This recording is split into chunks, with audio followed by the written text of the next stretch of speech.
Today we have Major General Winski, President and CEO of the Fort Campbell Historical Foundation. That was a really fun conversation from a really impressive human being.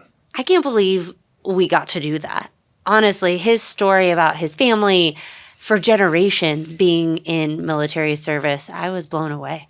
I was partly worried that he was going to show up here in full uniform, like with all of it. Me and too. I would just be so intimidated that I'd be like, all right, I'm going to have to take this 7 times before I can get this intro right because I can't mess this up. No, you can't. I was sitting in my closet this morning like, what does one wear on a podcast with a major general? A couple takeaways that I have is one, to serve for 37 years like he has, and then to be able to come out and do something so entrepreneurial that there isn't a handbook for how to create a museum and how to do it on a shoestring budget and how to fundraise. He's got a really diverse skill set that had he taken a different path and been a business leader, he would have been phenomenal in that space. So it's part of, I think, just the principles of leadership that it served him extraordinarily well in serving our nation, thank goodness. And it's serving him really well in the next chapter of his life in giving back. But it's just as fascinating to see him step into the room, and the leadership that you feel off of him is just immediate. He definitely has a presence. Yes. Yeah.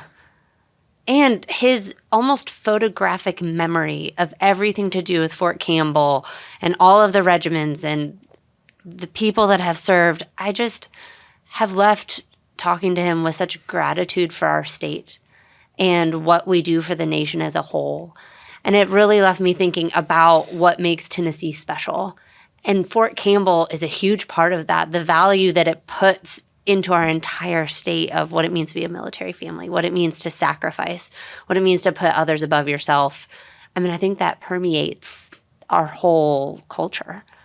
Something else that I took away is that our military takes on a lot of heat and a lot of damage for a lot of stuff. They're accused of being wasteful, at times incompetent, woke, a number of different things right now.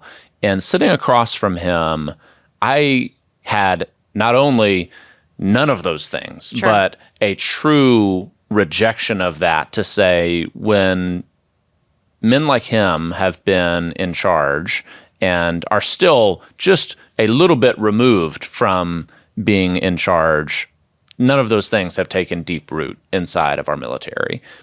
Clearly, the organization, like every organization, will have things that have to be worked on and improved and budget challenges. But I really did feel a pride for Tennessee, pride for our country, and concern over some of the numbers that he's talking about, that it's been well publicized for a couple decades that we're seeing real drops in the number of people that are serving, that feel compelled to serve. And so I think he's bringing an interesting message to say, let me teach you via a narrative. Let me show you these stories. And I think he phrased it, open a new aperture for how people think about serving your country. And I could really see that be successful, especially on the doorstep of Fort Campbell itself, to say, here's history, but here's where you can make it a reality for you or your family.